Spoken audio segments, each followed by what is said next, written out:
Welcome to another episode of Mike's Money Picks. Today on the podcast, bowl season is coming to an end. Sadly, all good things must come to an end, and that is what is happening here with this bowl season. We are going to be talking about on this episode the Friday, January 2nd slate of college football. We've got 4 bowl games to close out the bowl season. We're going to talk about all 4 of them, tell you what you can expect for each game, as well as who needs to be in or out of your DFS lineups, as well as any leans if you're looking to bet player props or sides and totals for these 4 games. Now, we are going to still have some more college football content coming your way, right? Because there's going to be the college football playoff semifinals. There's going to be the college football national championship game. So we are going to have content for that. Make sure you're subscribed. That way you can be here with us for those very last few, but very so important college football games of the 2025 season. So without further ado, let's go ahead and dive in. We got 4 bowls to talk about. So let's go ahead and get started. Now, I will say, of all of the bowl season slates that we've seen this season, this is not like the most bowl season of all the bowl season slates. Like, we do have some opt-outs, we do have some guys in the portal, but it's not super rampant, and a lot of times it's like very easy one-to-one replacements where we kind of know who the backup's going to be, or we know who's going to be playing the snaps. So this is not, at least I say this now as of recording, but this does not look like it's going to be one of those chaotic bowl season slates where you have, guys that all of a sudden aren't dressed in warmups and guys that play one snap and then exit. Like, it doesn't seem like it's going to be one of those slates. I never say never when it comes to bowl season, just because like you truly don't know, right? Like, think about like what happened with Skylar Bell with UConn, where one week he's convincing everybody on his team to play the game with him, and then he opts out after one series. You just never know what's going to happen with bowl season. So as a reminder, last time this season that I'll be saying it, make sure you check everybody who's playing. Make sure you're around your phone or your computer before lock for all these games, so that way you can know if your guys are in fact in or out. Now, game number 1 is the Lockheed Martin Armed Forces Bowl between 6-6 Texas State and 5-7 Rice. This game's played in Fort Worth, so at least the bowl didn't have to pay a whole lot of money for travel for these two not great football teams. Texas State's 16.5-point favorites with a game total of 55.5 points, meaning the implied total is about 36-20 in favor of the Bobcats. And that line is moving because this initially opened as Texas State 9.5-point favorites. Big reason why Texas State is such a big favorite is because Chase Jenkins, the starting quarterback for Rice, is in the transfer portal. Now, can I be real honest here?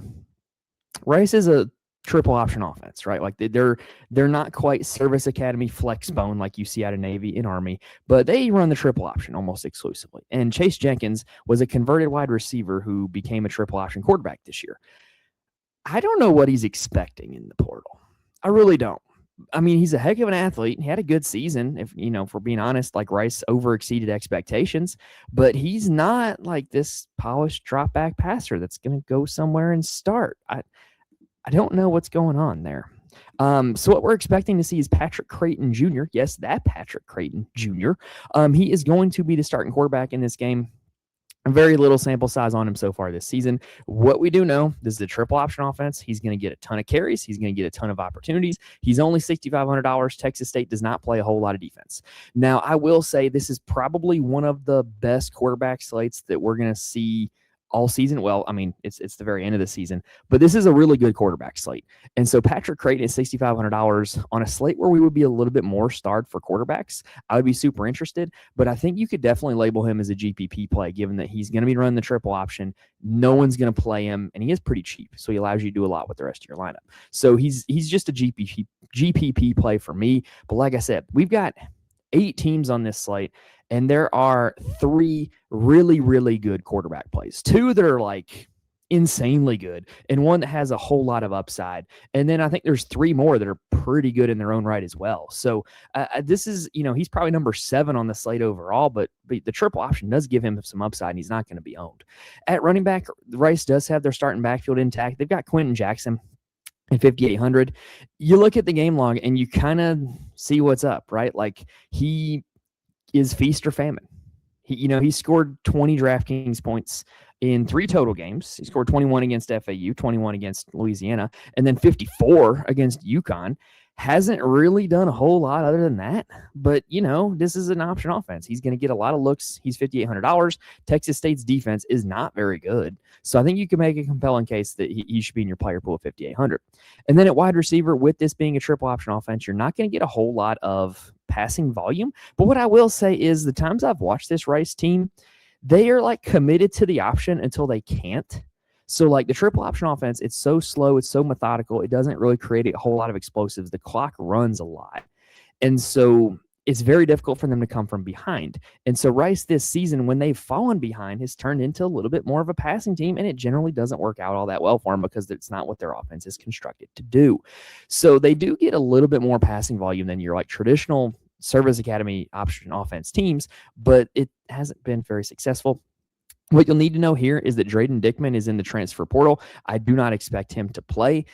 He was their wide receiver 2 on the season. The wide receiver 1 is Aaron Turner. I really think he's the only reliable option they have in this game. He's $4,900 on DraftKings. I think he's a play. He's been over 12 DraftKings points in 5 straight games, caught an average of 6 passes a game in those last 5 games. So he's getting a decent amount of volume. He's the only guy left. Texas State is not a good defense. Rice still has an implied total of 20 points. So I think Aaron Turner, not a bad look at $4,900. Now, this Texas State side, y'all, you're going to want to play somebody on Texas State. They have the slate's highest implied team total at 36. They have the slate's most expensive QB, most expensive running back, and most expensive wide receiver. What it is going to be your job to do, and my job to do, is to figure out which one or 2 or 3 of them need to be in your lineup. Right? Brad Jackson, $8,500. To me, he's the slate's top quarterback. He is a dual threat. He has 300-yard passing upside. He has 100-yard rushing upside. If you played the New Year's Eve slate, you know how quickly guys can rack up DraftKings points if they get the 300-yard bonus and the 100-yard rushing bonus. Think Jeff Sims, think Devin Dampier. That's how you get to 50 DraftKings points, which is a number that Brad Jackson has hit this season. In fact, he has not been held under 18 DraftKings points in any start. That was against Arizona State. Against a G5 opponent, he has not been held under 20. JMU was his lowest game, 20, and that was James Madison. That's a good opponent, right? So Brad Jackson, he's been great all season, shown a ton of upside, $8,500, going up against this hapless Rice team that doesn't really want to be here. To me, he's the slate's top quarterback. At running back, they've got Lincoln Pear, who leads all running backs on the slate in total carries. He has had 4 straight games over 22 DraftKings points. You've got a workhorse running back who's involved in the passing game, $7,500 on the slate's best offense, going against the slate's worst defense. Yeah, fire him up. He's the slate's top running back play. Can you play Pear and Jackson together? I say yes. Look at the last game. Brad Jackson put up north of 50 DraftKings points against South Alabama. Pear still got 23. So they can both get there together. It can absolutely happen. I'm going to be playing a lot of both of them. At receiver, this is where it gets a little bit interesting. So Bo Sparks is the wide receiver 1 on the season. He's been the most consistent. He's been the most explosive, and he does lead the team in targets on the season. He has put up 101 targets in 12 games, which is the lead on everybody on the slate, and he's been pretty darn consistent in doing so. No games under 10 DraftKings points. But what you've seen a little bit lately, Chris Dunn Jr. is kind of eating into it a little bit. Now, if that name sounds familiar, for whatever reason, Texas State was on a lot of slates last year. And what we saw last year was they had really good receivers in Cole Wilson. They had Joey Hobart, and they also had, there's a name that's escaping me right now. But they had these top-notch receivers, and Chris Dunn would just show up and have these random big games over those guys, right? And it didn't really show up at the start of the season, but as the season's gone on, Chris Dunn Jr.'s delivered some really good performances. He has been over 20 DraftKings points in 5 of his last 7 games played. That's pretty good. It's pretty good. In the last 2 games, he's combined for 15 catches, over 200 yards. So I like Chris Dunn Jr. a lot. I think he is a good pivot off of Bo Sparks. He's a little cheaper. I think if you're playing cash, Bo Sparks probably has a little more security, but Chris Dunn Jr. definitely has the same upside for a lower price. And then, y'all, they really don't throw to anybody else. Lincoln Pear is actually the 3rd most targeted guy on the team. Kylan Evans is the next most targeted wide receiver, but he hasn't caught a pass since October. I'm talking about October, y'all. Titus Lyons, yeah, he's there as well, but he doesn't really do a whole lot. Maven Anderson, yeah, he hasn't caught a pass recently either. Yeah, I think you can just get away with playing Sparks and Don Jr. All right, game number 2. We've got the AutoZone Liberty Bowl. Navy versus Cincinnati. Navy is 7-point favorites. Game total is 54.5, meaning the implied total is 31-24 in favor of the midshipmen. Now, here's what's interesting in this game. Cincinnati, who was not a good defense in their own right. We saw them get torched the second half of the season in Big 12 play. They have a lot of opt-outs. That is not good news. They will not have 2 starting safeties, another safety that plays a ton of snaps, I would assume in the nickel, a starting corner, and a starting defensive end. And then they've got another corner, another safety in the portal, defensive tackle who rotates in the portal, and their best defensive tackle and their best linebacker have declared for the NFL draft. So this is a Cincinnati defense that is going to be going up against a triple option offense in Navy, and they're missing most of their starters. This is not good for Cincinnati. And y'all, defending the triple option as somebody who has coached football, as somebody who was a part of a college football program when we had to prepare to play the triple option, you have to be all in. You have to understand your assignment. You have to know your assignment. You have to go do your assignment, even if that means getting cut blocked, even if that means that you are tackling a guy who doesn't have the ball, even if that means that you are sprinting downfield. If you don't have all 11 guys locked in on their job, knowing it and executing it, it can go south quickly. And Cincinnati, in a quote-unquote meaningless bowl game, even though I don't think bowl games are meaningless, in a quote-unquote meaningless bowl game, missing half their starting defense, this could get ugly.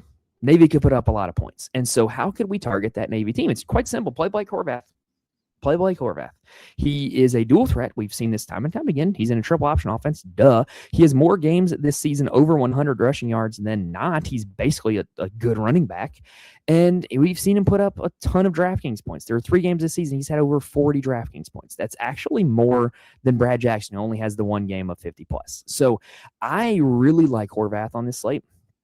I think if I had to rank it, I know I said Brad Jackson was my QB1. It's because I like the matchup a little bit more. And I think the Texas State offense is a little more explosive, a little more conducive to getting more plays in than Navy. But man, Horvath's QB2, and he's not far behind. If you're playing cash game formats, it's going to be really hard to not want to just play Horvath and Jackson as your 2 quarterbacks. And I think if you're playing GPPs, it's going to be hard to not want to play those 2 guys as your 2 quarterbacks. Now, here's where if you want leverage off of Horvath, here's where you can go. You can play Alex Texa at running back. We talked about this on the Army-Navy slate. It didn't really pan out, but the concept was still there. He's the B-back in the option offense, which means that when they run triple option and they want to give it to the dive, Alex Texa is the guy that's getting it. And so if you're Cincinnati and your game plan is, hey, we're not going to let Horvath touch the ball, we're going to keep it out of his hands, then you're going to force Horvath to give the ball to the dive. Could be a big game for Alex Texa. Could give you a lot of leverage over Horvath if Texa ends up breaking off the touchdowns. Then you've also got Eli Heidenreich, who is the A-back in the triple option offense, which means he's getting the pitch in the option. He is also the team's leading wide receiver because he kind of lines up in the slot and plays this little hybrid role. So Heidenreich, to me, would actually be the stacking partner that you would want for Horvath because he's the leading receiver. He's by far the team's leading receiver, and he has some big games when Horvath does. Like he had 146 receiving yards against USF. He had 243 receiving yards and 3 touchdowns against Air Force. Ton of upside for Heidenreich. He's your stacking partner if you want to go with for Horvath. And I'm just not going to play anybody who's actually listed at wide receiver for Navy. It's between Horvath, Texa, and Heidenreich. Now on the Cincinnati side, Brendan Sorsby is not going to play in this game. At least he's not expected to. He's in the transfer portal. And he's supposedly the number 1 quarterback in the portal. I liked Sorsby a lot over the course of like the early season, but he kind of really showed cracks near the end. But also, I don't think this Cincinnati team around him was all that great. So I think he might be a pretty good get for somebody in the portal, but I don't know if he should be considered the number 1 portal quarterback. We'll see who ends up in the portal. Anyway, what that means is that Brady Lichtenberg is going to start at quarterback. Ask me what I know about Brady Lichtenberg. I don't know much at all. And apparently, he's going to split playing time with Samaj Jones. Y'all, the last time we heard quarterbacks were going to split snaps was, I'm sorry, it says Bailey Jones on here, but Samaj Jones is the one that's listed. Okay, that's weird. I don't know.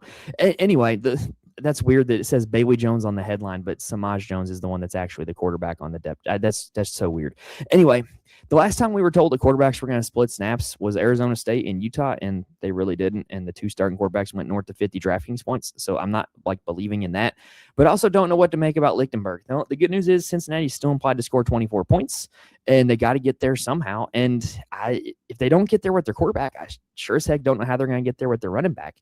Cincinnati will not have their top two running backs in this game. Tawee Walker is not going to play. Evan Pryor is listed as doubtful on DraftKings because he's in the portal. I would not expect him to play in this game. That would lead, this is a little bit of a conjecture on my part, that would lead Zion Johnson to be the number one running back for the Cincinnati team at $4,400 on DraftKings. That is a pretty solid value starter if he ends up being a starter, right? Now, again, that's a little bit of conjecture on my part. I don't really I'm not a Cincinnati beat writer. I don't thoroughly know everybody on the Cincinnati depth chart, but Navy is a team that gives up 152 rushing yards a game, 68th in the nation. So this is not a bad matchup for a guy that could be in for a lot of run, given that they're playing with a backup quarterback. At the wide receiver position, look, we've seen this story with Cincinnati all season long. Cyrus Allen gets the most targets. He's the most consistently used guy. He's also the guy that they look for in the red zone, but it's not Sorsby throwing anymore. So, will it be Cyrus Allen that's the wide receiver one? Will it be the tight end Joe Royer? Will it be Jeff Caldwell, who's been kind of this boom or bust speed receiver? Or will it be Caleb Goody, who's also been kind of boom or bust? I really don't know what to expect with Cincinnati not having a new with Cincinnati having a new quarterback. So I think if you're playing enough lineups, you can make a case to play some of these Cincinnati receivers, but it's hard to feel supremely confident in them to play them in a cash format. All right. That does it for the first two games. Let's take a quick breather, and then we're going to talk about the next two. All right, before we continue, I do want to mention there are places where you can get more information from me. First off, you can follow me on Twitter at Mike's Money Picks. I'm more than happy to answer any questions if you reach out to me on Twitter, as well as it is where I post all updates for the show. So if you're looking to stay in the loop with what we got going on, Twitter would be the place to go. Now, I'm also in the Fantasy Corner Discord. Link is in the description below. And if you, hold on one second, y'all. Sorry for the delay, y'all. Literally just got a notification that changes something I talked about earlier. So also, I'm in the Fantasy Corner Discord. The link is in the description on YouTube as well as on the audio feed. If you're looking for a community to be a part of, where people just talk DFS, talk lineup, talk strategy, talk plays all day long for not only college football, because I know that season's coming to an end, but also college basketball, NBA, NFL. Fantasy Corner Discord is the place to go for you. A lot of really good, really smart people in there. And there's a lot of people who are really good at getting up-to-date information on opt-outs and injuries and that stuff. And so it's just great to have that crowdsourced and be able to get that news quickly and efficiently. Also, if you want to know who actually makes my college football DFS lineups, head on over to the Patreon, patreon.com/Mike's Money Picks. I post an article for every college football DFS slate with my core plays, as well as a full write-up why they are my core plays. So you're not only just getting a list of information, but you're getting the full statistical breakdown why. And I'm not going to sit here and guarantee that you can win thousands of dollars playing those guys. It's not that easy. Anyone who promises that is lying to you. What I can promise is that you can get some very well-researched, well-thought-out information from somebody who knows what they're talking about. Also, you've seen these thumbnails for the YouTube videos and the one that's on your screen. A big shout out to my guy Dev in the Fantasy Corner Discord. He has helped me out all season with these thumbnails, done a great job with the season coming to a close. I just wanted to give him a little bit of recognition for that. Now, the reason for the delay was because my co-host on a live show, Zach, he actually literally sent me a message that conflicts what I was talking about earlier. So I talked about earlier for Rice that Patrick Creighton Jr. was expected to be the starter. Well, we were talking about this on Discord, and Lucas Shearhorn is actually listed as the starter on the depth chart. So that's not what we expected. But we do know that Rice is probably going to run a triple option offense. And Shearhorn's listed as even cheaper than Patrick Creighton. Do I know 100% who's going to be the starter? Honestly, no. It might go all the way up to pregame warmups, or maybe you get something official from the coach, but just know that it could be either Creighton or Shearhorn that end up starting for the Rice Owls. All right, let's talk about the nightcap now. 2 games, 2 good ones. These are 2 vintage bowl games that are being played on the last day at night. I just wish they weren't at the same time. This one really could have started at 7 because it's in Charlotte and it's going to be cold. It is the Duke's Mayo Bowl between Wake and Mississippi State. Mississippi State, 5-win team. They're 3-point favorites in this game. To me, that's a little disrespectful to Wake, but, SEC. Game total is 53.5, meaning the implied total is about 28-25 in favor of the Bulldogs. So here's what's interesting with this one. Wake does have just a few opt-outs, not a whole lot. Mississippi State's going to be fairly intact. So this is a pretty good representation of these two teams. The only thing I will say about this game environment is that Wake is a team that very much likes to slow things down. They don't really look to turn games into shootouts, but they have had it happen where if it's a game where they jump out to a lead and the other team has to match them, that's kind of how Wake games end up shooting out. Or we also kind of saw with the Duke game a few weeks ago with Wake that game turned into a shootout because Duke was playing fast and Wake had to score to try to keep up. All right, so I don't know. So all that to say, this game environment total 53.5. It could go way under or way over. Wouldn't shock me either way. Wake at quarterback does have Robbie Ashford. I think he's a very high upside option. He's going to be in my player pool. You look at what he's done the last 2 weeks, 35 DraftKings points against Delaware, 35 DraftKings points against Duke. Granted, Duke's secondary is literally garbage. They just let Jeff Sims throw for 300 yards on him. But Mississippi State, not a great defense. Robbie Ashford is a dual threat. Wake implied to score 25 points. I get it, $7,400. That's a reasonable price to pay. And with everybody flocking to play Jackson and Horvath, because like I said, let's be honest, they're objectively the two best quarterbacks on the slate. You get Robbie Ashford with a lot of upside and not a lot of ownership. So I am pretty interested in that. At the running back position, Wake's all conference level workhorse running back, Damon Claiborne. He is going to enter the draft. I would not expect him to play this game. He's not listed as out, but I would be very shocked if he does. That is going to leave the start and running back duties to Ty Clark, who has been fairly effective this year, like when filling in for Damon Claiborne. In that Delaware game, he kind of came in as a backup and, put up 66 yards and a touchdown. In the Duke game, he put up 13.7 DraftKings points, caught a few passes, scored a touchdown. To me, he's a very easy value option on DraftKings at $4,500. On FanDuel, he's a little more expensive. I would rather play him than the Cincinnati running back. I think there's a little more certainty from my point of view that it is going to be Clark and that they are going to be pretty heavy run. I think he has more guaranteed carries than Zion Johnson of Cincinnati does. At the wide receiver position, this is where it gets interesting for Wake. So their two most talented receivers are Micah Mays and Chris Barnes. They're in the portal. I would not expect either of them to play. Barnes also did not play a whole lot in the finale against Duke. If I'm not mistaken, he left that game early. Don't quote me on that, but I believe that is the case. And then Micah Mays also did not finish the Duke game. So we do have kind of a representative sample size of what these Wake receivers are going to look like with the absences of Mays and Barnes, right? In that Duke game, Carlos Hernandez was pretty good. 6 for 93. Against Delaware, 5 for 197, 2 touchdowns. Against UNC, 6 for 100 and a touchdown. Means he's eclipsed 5 catches and 90 yards in each of the last 3 games.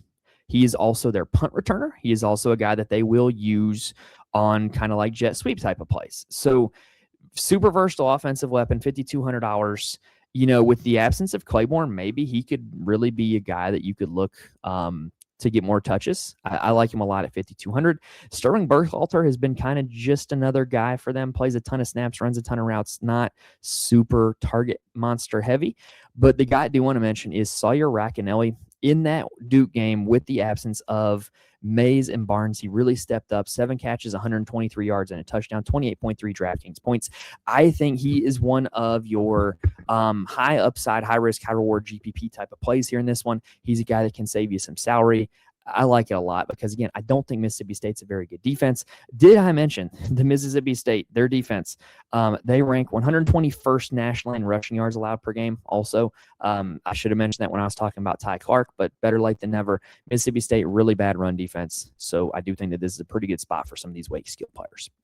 Now on the Mississippi State side, objectively, the QB3 on the slate is Kamario Taylor. But Kamario Taylor has the upside to finish as QB1. Why am I saying that? Because look at what he did against Ole Miss. Now, granted, Ole Miss's defense is not like this world beater defensive unit. Watching Georgia kind of go up and down the field on him right now.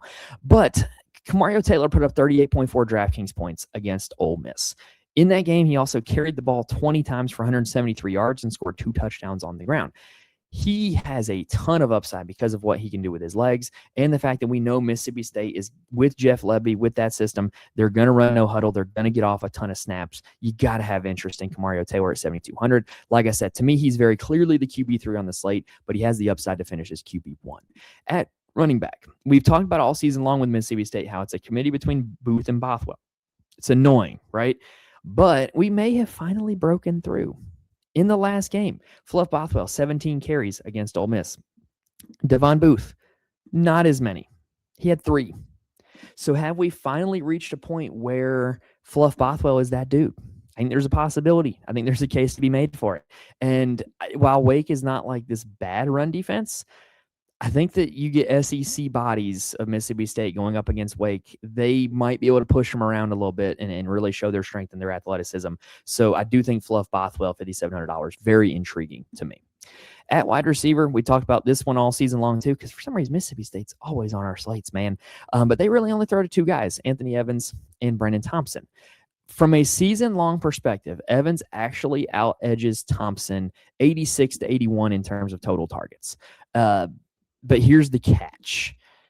Thompson scored more DraftKings points. Thompson scored more touchdowns. Thompson has a higher ADOT.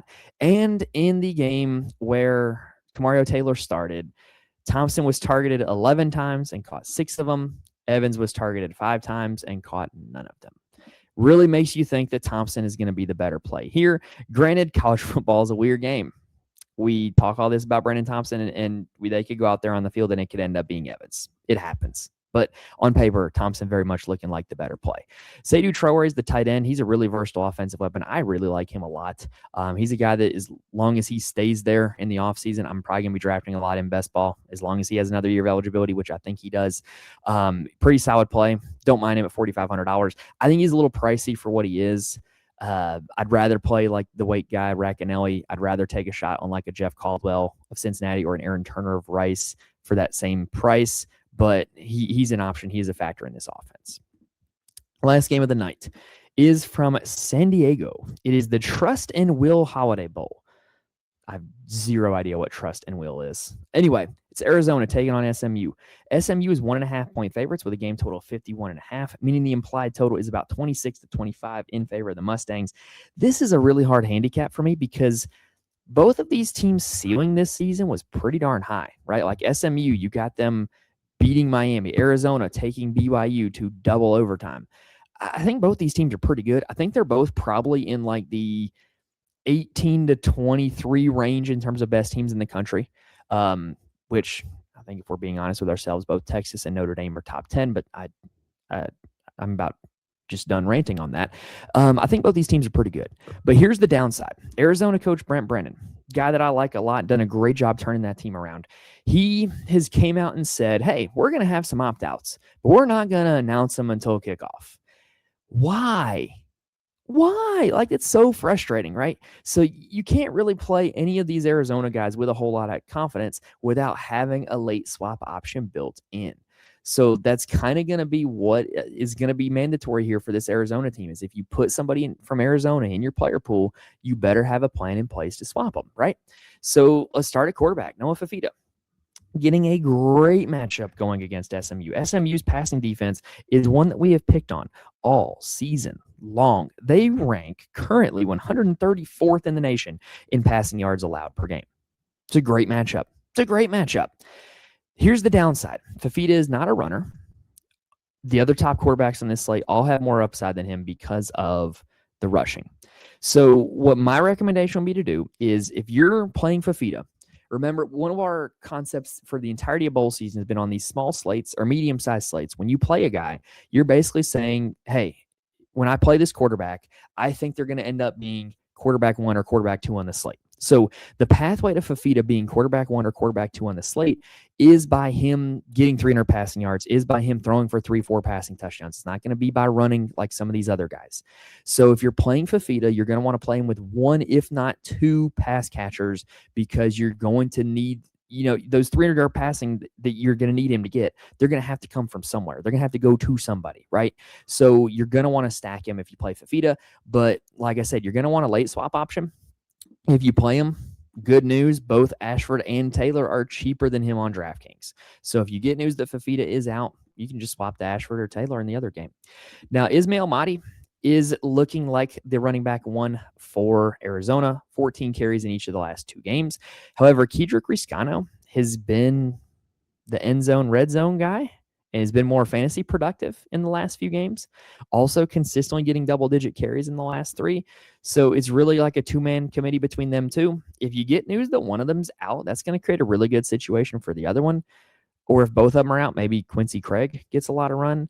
But SMU's a really good run defense. I would much rather play a running back that's got a better matchup. At the wide receiver position, I like Chris Hudson, and I like Chris Hudson no matter who is throwing him the ball. We talked about all season long how with the absence of Tedrow McMillan on this offense, it created a funnel for targets that somebody needed to, or I guess not a funnel. It created a vacuum for targets that somebody needed to fill. And Chris Hudson has become that guy. 87 targets now on the season. Last 3 games, at least 7 catches, at least 95 yards in all 3, at least 16 DraftKings points in all 3. So I like him a lot. $5,800. I think he's objectively one of the best wide receiver plays on the slate, and I don't care who's throwing it to him. If he's not the guy doing all the damage, Javin Watley had some big games near the start of the season, but has really kind of fizzled out as Hudson has really expanded his game. That makes me not want to play both of them together. Trey Spivey, if you watch Arizona, like has these drives where like there'll be just one drive where he gets targeted like 3 times. And you're like, oh, okay, I guess it's going to be a Trey Spivey game. And then he disappears the rest of the game. If they do that for an entire game, he can be really, really good. So I don't mind the idea of getting to Spivey at $4,200. I think he's an interesting second stacking partner with Hudson. And then Chris Hunter, he's just kind of okay. He's an option at 4,100. Gio Richardson, another guy, just okay, option at 3,600. If we do get opt-outs, that's where this Arizona team could get really interesting at wide receiver. Now, on the SMU side, they got Kevin Jennings at quarterback. I like Kevin Jennings a lot. He's going to play in this game. SMU is fairly intact, but I don't think this is the spot, y'all. He's been over 25 DraftKings points in 4 straight games, but ain't none of them Arizona's secondary. If you're playing Jennings, what you would really, really want to have happen is some members of that Arizona secondary to opt out. If that happens, that makes Jennings a much more appealing play. But he's a tough click with the other quarterbacks having the upside that they do and him having the matchup that he does. SMU has been unable to run the ball the second half of the season, but that doesn't stop them from trying. And TJ Harden's a pretty solid workhorse, over 12 DraftKings points in the last 4. Maybe he could be worth a look if your entire argument is like I'm saying, hey, Arizona's this great pass defense. Maybe they're going to have to try to run. Harden could be your guy. They also will use Chris Johnson Jr. as a spell roll, and every now and then he creates explosives. And then also you've got at the wide receiver position, there are a few options. Jordan Hudson. No, not that Jordan Hudson. Has really came on strong near the end of the season. 4 straight games over 17 DraftKings points. He's been really, really good. $5,700. If he wasn't going up against the top secondary on the slate, I would have a lot of interest in him. And then Yamir Knight is also closing out the season pretty strong as well. He's only $5,000. You got the 2 tight ends, Hibner and Maryland, where Hibner is like playing all of the snaps over Maryland right now. So that would really make me want to target Hibner over Maryland. And then if you're looking for like a cheap dart throat receiver, Romello Brinson is kind of fading out of his role. And Jalen Cooper he was good at the start of the season, but he's kind of this off and on player. If you want to like make this long shot bet on Brinson or Cooper, I wouldn't fault you. All right, that does it for this Friday slate, this 4-game slate, the last slate of bowl season. So if you guys were helped by this video, please make sure you hit the like button if you're watching on YouTube. It helps me out a ton when you guys do that. I cannot stress enough how much I appreciate it. This time of year is a huge time of growth for the channel, with bowl season being a big time of content for us, as well as college basketball now being in full swing, because that's pretty much going to be what we're talking about almost every day from here until the Final Four.